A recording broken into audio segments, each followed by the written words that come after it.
자, 우리가 붙잡을 언약의 말씀의 제목은 사단의 놀이터가 된 현장이라는 제목입니다. 기독교가 이 땅에 들어온 지 100년도 채 안 됐는데 굉장하게 급성장을 했어요. 그랬더니 이제 어디서 시기를 했냐? 이 땅을 수천 년간 흑암으로 이렇게 지배를 했던 종교 단체가 있습니다. 그게 불교인데 불교에서 굉장히 시기를 한 거예요.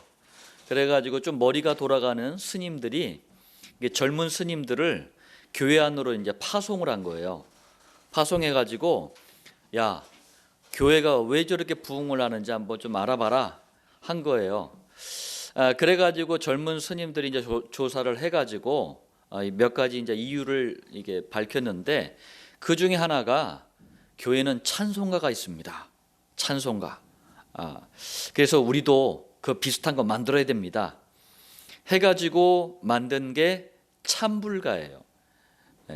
그래서 석가 태어난 날 그날 있잖아요. 그날 이제 찬불가 이렇게 부르잖아요. 그게 교회 찬송가에서 따온 거예요. 그런데 제가 좀 안타까웠던 게 뭐였냐면은 그 찬불가를 만들 때 음악의 전문가들을 이렇게 모시고 이렇게 만든 건데 그 중에 상당수가 교회 장로, 집사들이었어요.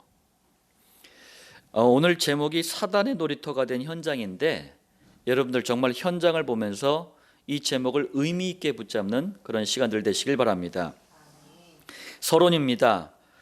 구원받은 성도의 신앙과 삶은 누가 뭐래도 그리스도만을 중심으로 이루어져야 합니다.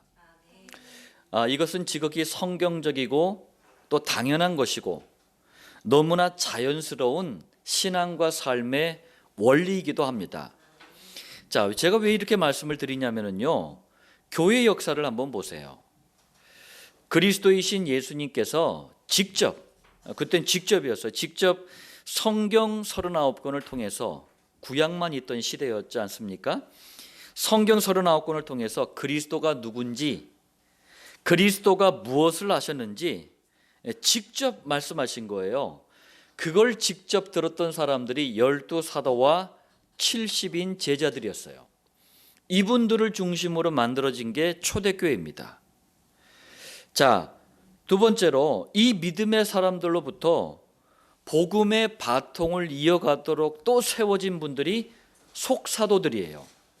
이을 속자를 써가지고 사도의 다음을 또 이어간다 해서 속사도입니다. 이 속사들이 세워지면서 이분들까지는 그대로 또 전달이 됐어요. 그리스도만을 중심으로 성경을 깨닫고 누리고 증거하는 가장 정상적으로 은혜를 받는 방법이, 이 비밀이 전달이 된 거예요. 속사도들까지는 예수님과 그리고 12사도를 직접 만난 사람들이었어요. 세 번째, 자, 그리고 예수님과 12사도를 직접 만나진 않았습니다. 그런데 속사도들에게 그리스도만을 중심으로 성경을 깨닫고 신앙생활을 하는 이 비밀을 그대로 전달받은 사람들을 교부라고 합니다. 이게 이제 한자어인데 교회의 아버지란 뜻이에요. 이제 교부들이 일어납니다. 이 교부들은 물론 이제 예수님 12사도들은 만나지 않았지만 속사도에서 그 직접 들은, 이제 정확하게 성경적으로 신앙과 삶의 원리가 뭔지를 들은 사람들이에요. 자, 네 번째로, 그런데 이 교부 시대 이후로 교회 역사에 큰 비극이 일어납니다. 뭐냐면은 성경과 교회를 가장한 종교백화점, 우상 만물상이라고 하는 천주교가 일어난 거예요. 교회도 아닌데, 예수 믿는 거 아닌데, 성경도 아닌데 그걸 가장해서 일어난 거예요. 지금도 교회와 천주교를 자꾸 하나라고 착각하는, 그렇게 말하는 사람들이 있는데 빨리 정신 차리셔야 돼요.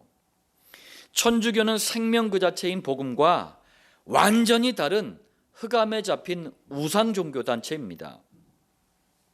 자, 다섯 번째로, 그러니까 하나님께서 또 일을 시작하신 거예요. 1517년 마틴 루터를 중심으로, 그리고 존 칼빈, 쯔빙글리 이런 분들을 중심으로 종교 개혁을 본격적으로 시작을 하십니다. 자, 그리고 종교 개혁가들을 중심으로 그러니까 원래 것을 회복시켜 주신 거예요. 원래처럼 그리스도만을 중심으로 성경을 깨닫고 신앙생활하는 이 비밀을 종교 개혁가들을 통해서 회복을 시켜 주셔요.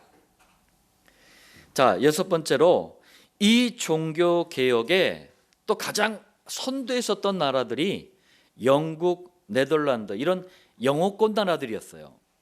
이 나라들이 중심에 서 있었고 이 개혁을 부르짖는 그 사람들을 청교도라고 얘기를 합니다.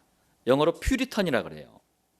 자, 청교도들이 일어나서 다시 한번 초대교회 때 시작됐고 그리고 속사도 교부들에게 전달되었던 그리스도만을 중심으로 성경을 보고 신앙생활하는 이 비밀을 다시 한번 꽃을 피웁니다. 그 중에 영국 옥스퍼드 대학교의 학장이었던 존 오웬이라는 분이 이렇게 말씀했어요. 그리스도가 사실상 성경의 모든 페이지에서 발견이 된다. 그렇기 때문에 성도들은 성경 속에 기록된 그리스도의 인격, 그리스도의 인격은 신성과 인성을 말하는 거예요. 완전하신 하나님이 완전한 사람으로 오셨잖아요. 그리고 그리스도의 사역에 대한 모든 것을 전력을 다해 깊이 생각해야 된다. 여러분들 얼마나 감사합니까? 우리도 지금 그렇게 보고 있잖아요.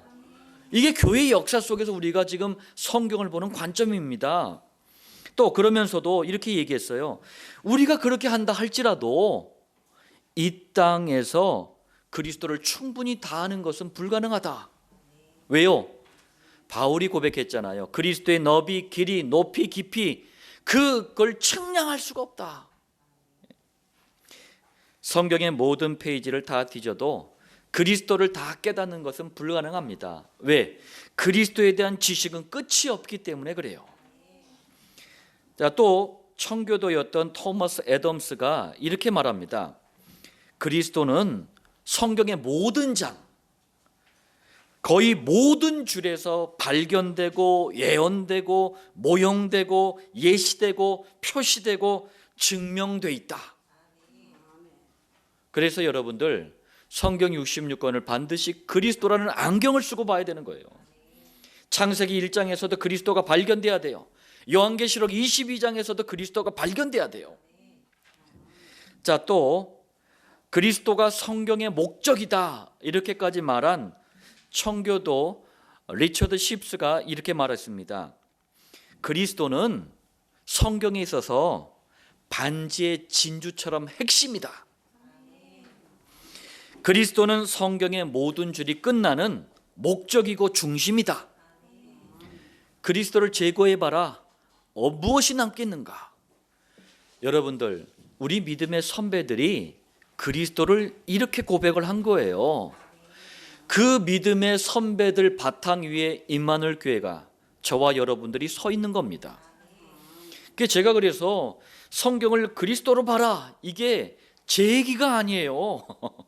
가장 정상적인 우리 신앙의 모습이었던 거예요. 그런데 오히려 지금 이게 사라져 버렸잖아요. 빨리 회복해야 됩니다. 자, 그래서 일곱 번째로 성령께서 성경 66권을 그리스도 중심으로 볼 수 있는 눈을 열어주셔야 돼요.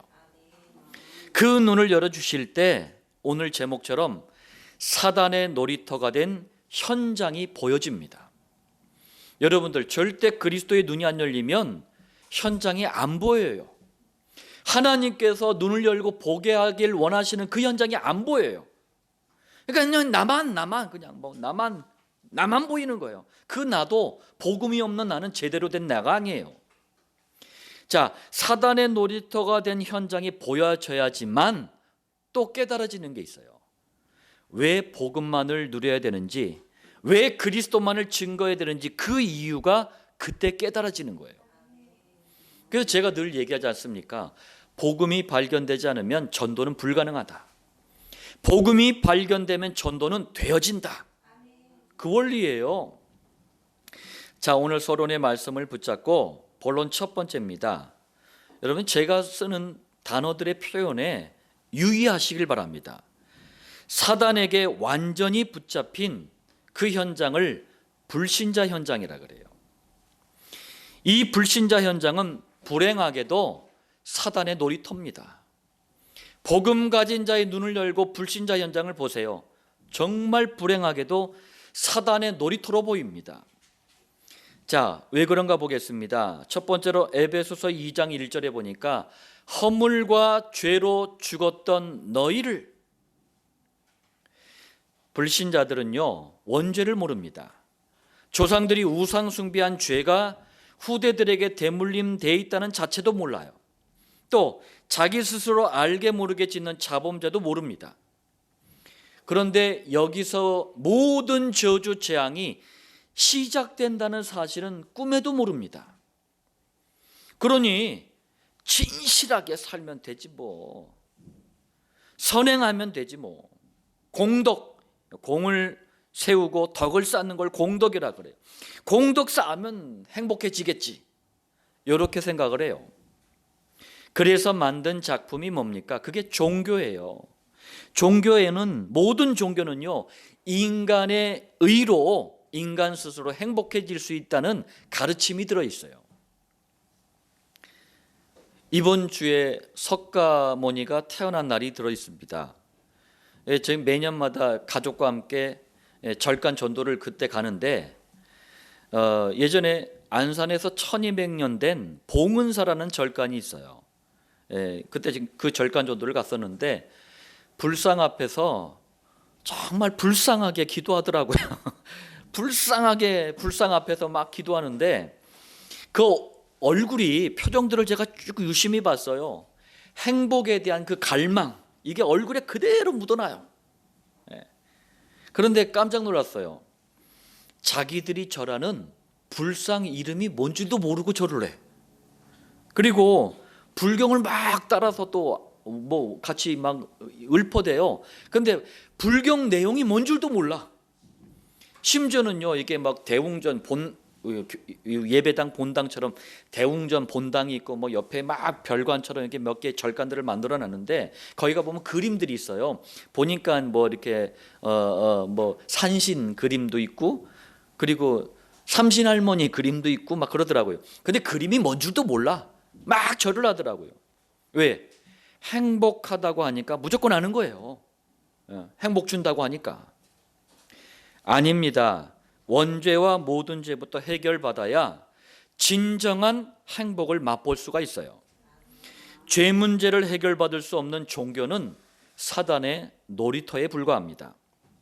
두 번째로 에베소서 2장 2절에 보니까 그때의 너희는 그 가운데서 행하여 이 세상 풍조를 따르고 공중의 권세 잡은 자를 따랐으니 곧 지금 불순종의 아들들 가운데서 역사하는 영이라.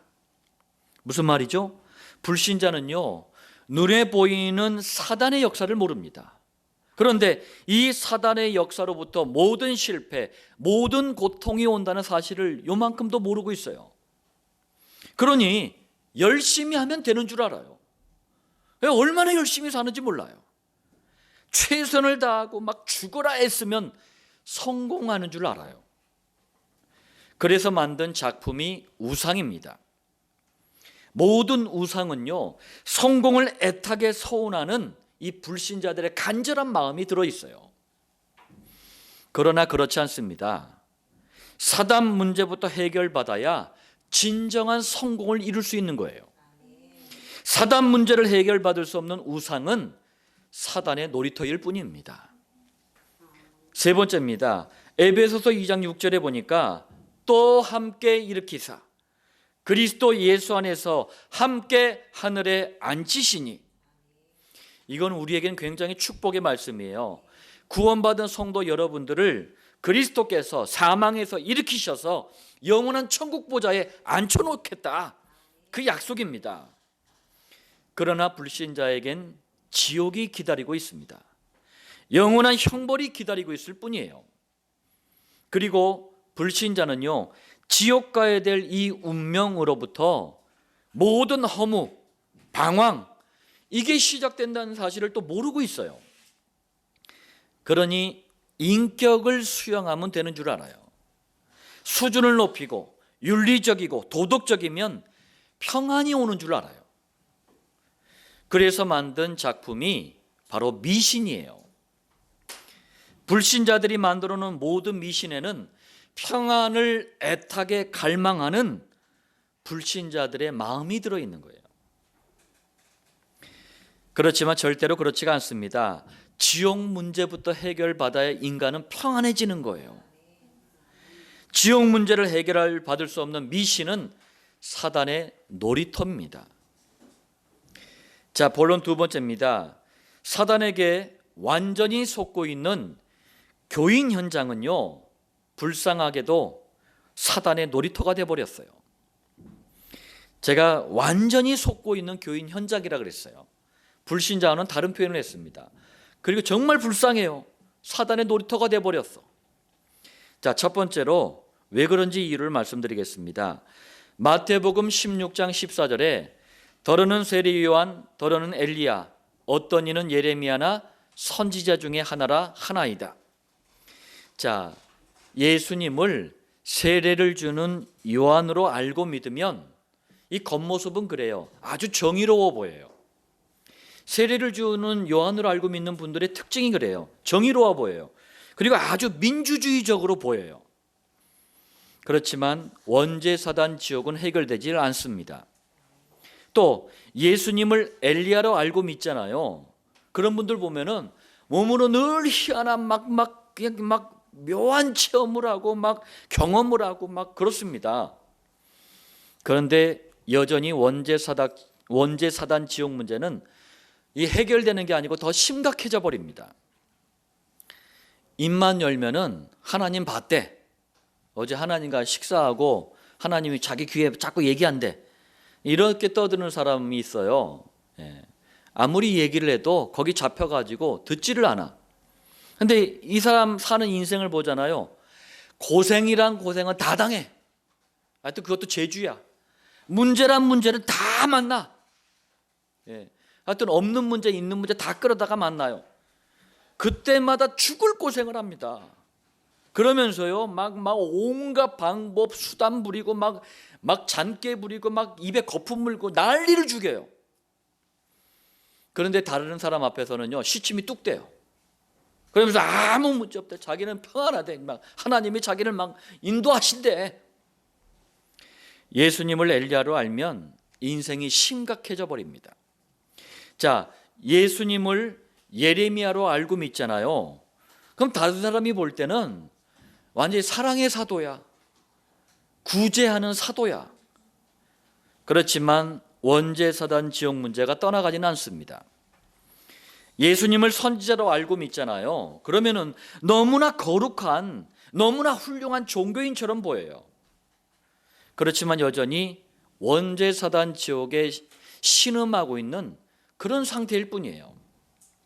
자, 여러분들 교회를 다니면서 그것도 열심히 헌금하고 충성하고 봉사까지 해가면서 예수님을 그리스도가 아닌 세례를 주는 요한, 예레미야, 엘리야, 선지자로 알고 믿는 것을 종교화됐다라고 얘기를 하는 겁니다. 종교화된 사람을 교인이라고 하는 거예요. 종교화된 교인들은 애석하게도 불쌍하게도 사단의 놀이터입니다. 사단은요 그리스도 앞에서만 꺾입니다. 두 번째로 갈라디아서 1장 7절이에요. 다른 복음은 없나니 다만 어떤 사람들이 너희를 교란하여 그리스도의 복음을 변하게 하려 함이라. 우리가 참 죽을 고생을 하다가 교회에 나왔어요. 그런데 만약에 교회 강단에서 그리스도의 복음 말고 윤리 도덕을 앞세운다. 그러면은요, 그거는 죄만 더 늘리는 치명적인 다른 복음이 되는 거예요. 죄 문제는 그리스도 앞에서만 용서가 됩니다. 교회 강단에서 이번에 그리스도의 복음 말고 막 열심, 최선, 노력을 막 강조를 해. 봐라 저 장로는 새벽기도 막 한 번도 안 빠져가 저렇게 사업에 성공하는데 니는 뭐냐? 노력해라. 맞는 말 같지만요, 이것만 강조하는 것은 사단의 역사만 불러오는 다른 복음이에요. 사단은 그리스도 앞에서만 결박이 됩니다. 교회 강단에서 이번에는 복음 말고 자꾸 사랑, 구제, 봉사만 가르쳐. 이것은요, 지옥의 어두운 그림자를 더 덮이게 만드는 치명적인 다른 복음입니다. 지옥을 해결할 수 있는 단어는 그리스도밖에 없습니다. 그리스도를 통해서 지옥은 천국으로 바뀌는 거예요. 자, 오직 그리스도의 복음 말고 다른 것이 자꾸 강조가 되고 다른 것이 더 중요하게 여겨지는 것이 바로 다른 복음이에요. 여러분들이 주일 예배를 마치고 목장의 모임들을 마치고 그리스도가 마음에 딱 남아야 돼요. 그런데 다른 게 너무 막 남아있어. 막 선행구제한 그게 남아있고 윤리 도덕이 남아있고 다른 헛소리들이 남아있어. 그게 다른 복음이라니까요. 다른 복음을 붙잡고 교회 다니는 사람들을 교인이라고 합니다. 다른 복음에 붙잡힌 교인은 사단의 놀이터인 거예요. 사단은 그리스도와 앞에서만 추방됩니다. 본론 세 번째입니다. 사단에게 완전히 짓밟힌 후대 현장. 제가 봤을 때 그래요. 완전히 짓밟혔어. 이 후대 현장은 슬프게도 사단의 놀이터가 돼가고 있어요. 왜 그런지 보겠습니다. 첫 번째로 창세기 1장 1절이에요. 태초에 하나님이 천지를 창조하시니라. 여러분들 이 말씀이 왜 중요한지 아시겠어요? 우리 그루터기들이 받아야 될 교육의 시작이 바로 이 말씀이에요. 바로 하나님께서 인간과 만물을 창조하셨다. 이게 우리 그루터기들의 교육의 시작이 돼야 됩니다. 그런데 하나님의 창조를 거꾸로 만든 것이 진화론이에요. 이 진화론이 지금 얼마나 심각하냐. 후대들이 받는 교육의 과정들이 있잖아요. 뭐 어린이집, 유치원, 초, 중, 고, 대학, 이 모든 교육의 바탕에 진화론이 다 들어가 있어요. 도대체 진화론이 뭡니까? 어느 날 우연히, 여러분들 우리가 절대 쓰지 말아야 될 단어가 우연이에요. 우연히는 진화론적인 단어예요. 어느 날 우연히 빅뱅, 대폭발이 일어난 거예요. 뻥! 그러다가 갑자기 우주가 쫙 펼쳐진 거예요. 어느 날 우연히 우주가 펼쳐진 거야. 그러면서 수십억 년이, 막 60년, 70억 년이 지나면서 우연히 작은 미립자가 막 이렇게 막 생기다가 지구가 우연히 만들어졌어. 그래서 우연히 또 갑자기 미생물이 만들어지고 우연히 갑자기 미생물이 막 이렇게 막 변하다가 고등생물이 되고 우연히 또 인간이 갑자기 원숭이 속에서 우연히 막 팔 나고 다리 나고 꼬리 들어가고 해가지고 사람이 딱 되고 우연히. 진화론은 모든 것이 우연이에요. 그런데 희한한 일이 있습니다. 여러분들 한번 보세요. 여러분들이 우리 선생님들이나 대학교 교수님들, 학자들한테 이 질문을 한번 해보세요. 뭐가 희한한 일이냐면 진화론에 관한 너무나 셀 수 없는 많은 자료, 많은 책들, 심지어는 우리 아이들 배우는 교과서에까지 들어가 있는데 실제로 진화의 증거가 없다는 사실이에요. 이게 뭔 말이야? 진화에 관한 모든 자료들이 넘쳐나는데 실제로 진화의 증거는 없다니까요. 진화의 증거라고 찾아낸 것들 나중 보니까 다 조작한 거야. 그리고 단 하나도 진화의 증거가 없어요. 이걸 한번 물어보세요. 진화의 증거, 확실한 증거 한번 내놔봐라. 없다니까요. 다 거짓말이에요. 거짓말을 배우고 있어. 진화론은 후대들을 짓밟고 있는 사단의 놀이터입니다. 두 번째, 창세기 1장 27절입니다. 하나님이 자기 형상 곧 하나님의 형상대로 사람을 창조하시되 남자와 여자를 창조하시고. 자, 성경은 처음부터 남자와 여자가 동등하게 창조되었다고 말씀하셔요. 그래서 막 불신자들이나 교회를 공격하는 사람들이 아유, 예수 믿는 사람들은 완전히 막 불평등이고 막 이상한 단체처럼 얘기를 하는데 아닙니다.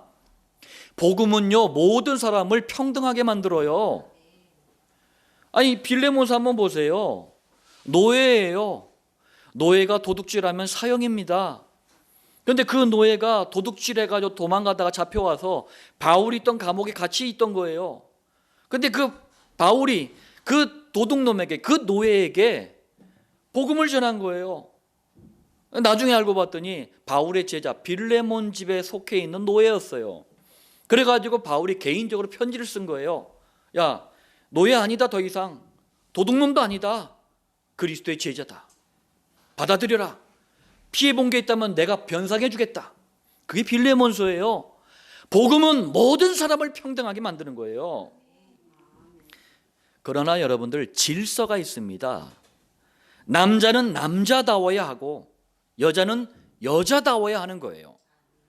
이 말을 사람들은 차별이라고 생각하는데 차별이 아닙니다. 그 말은 서로의 역할이나 능력, 기능이 다르다는 얘기예요. 솔직히 다르잖아요. 다르다는 건 인정을 해줘야지.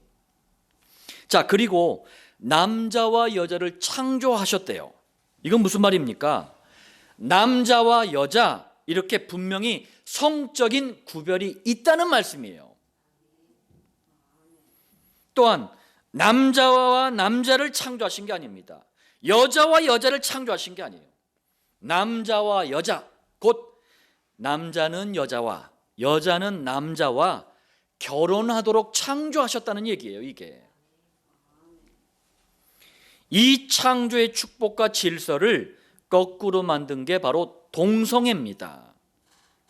동성애는 남자와 남자가, 여자와 여자가 결혼해야지 진정한 행복이라고 가르쳐요. 동성애는 바로 후대들을 짓밟는 사단의 놀이터입니다.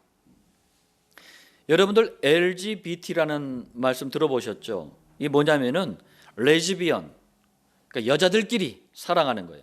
게이, 남자들끼리 사랑하는 거예요. 바이섹슈얼, 이거는 양성애자예요. 남자도 좋고 여자도 좋고. 트랜스젠더, 이거는 남자가 여자로 성을 전환하는 거예요. 여자가 남자로 성을 전환하는 거예요. LGBT라 그래요. 자, 지금 전 세계에 우한 폐렴이 덮치면서, 이 재앙이 덮치면서 사람들이 영화관도 안 가. 옮길까 봐. 그런데 집에서 이제 막 모든 걸 소화해야 되는데 영화관을 가지 않더라도요, 영화관 이상의 재미를 주는 게 있어요. 그게 뭔지 아십니까? 넷플릭스예요. 넷플릭스가 미국의 주문형 콘텐츠 서비스 이 기업을, 제작 기업을 갖다가 넷플릭스라 그래요. 이 넷플릭스에서 만든 영화 드라마들이요, 지금요 완전히 막 히트 다 치고 있어요. 기존의 영화사들이 밥을 쫄쫄 굶고 있는데 넷플릭스는 잘 나갑니다. 근데 이 영화들 또 드라마들 한번 보세요. 나중에 우리 그루터기 주일 때 제가 말씀을 좀 드리려고 하는데 그걸 보잖아요. 싹 다 동성애가 다 들어가 있어요. 사단은 후대들에게 동성애 문화를 던져주면서 짓밟고 있습니다. 자, 결론을 말씀드리겠습니다.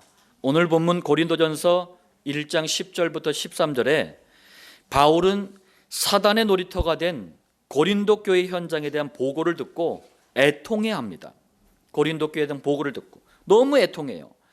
사단의 놀이터가 된 불신자, 교인, 후대 현장을 살려야 될 고린도 교회가 오히려 사단의 놀이터로 바뀐 것에 너무 애통을 하는 거예요.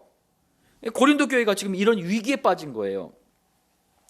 참고로 고린도 교회가 가진 문제는 오늘날 모든 교회가 가지고 있는 문제이기도 합니다. 자, 어떤 것인지 보겠습니다. 교회와 성도는 그리스도만을 중심으로 신앙과 삶을 살아가야 되는데 10장 12절에 보니까 분쟁이 찾아온 거예요. 파벌이 찾아오고 자리 다툼, 주도권 싸움 막 이런 게 벌어진 거예요. 한마디로 얘기하자면 사람들의 관심이 바뀌어버린 거예요. 내용을 보니까 나는 바울에게, 이게 뭔 말이냐면요, 나는 바울파다 이런 얘기예요. 이거 대단하거든요. 시대적인 전도자, 나는 바울에게 복음을 듣고 이 고린도 교회에 나왔다, 그 얘기예요. 또 나는 아볼로에게, 이번에는 이게 무슨 얘기냐면 나는 아볼로파다. 이집트의 알렉산드리아라는 지역이 있어요. 알렉산드리아에서 이 지역 출신이고 아주 뛰어난 학자였습니다. 그리고 또 목사였어요. 그분이 아볼로예요. 아볼로에게 복음을 듣고 고린도 교회에 나왔다, 지금 그 얘기예요. 또 나는 게바에게, 베드로의 아람어식 이름이 게바입니다. 그러니까 나는 베드로파다, 이런 거예요. 여기서는 바울파다, 여기서는 아볼로파다, 여기서는 베드로파다. 베드로파도 이거 대단하잖아요. 예수님의 수제자 아닙니까? 초대교회 리더였단 말이에요.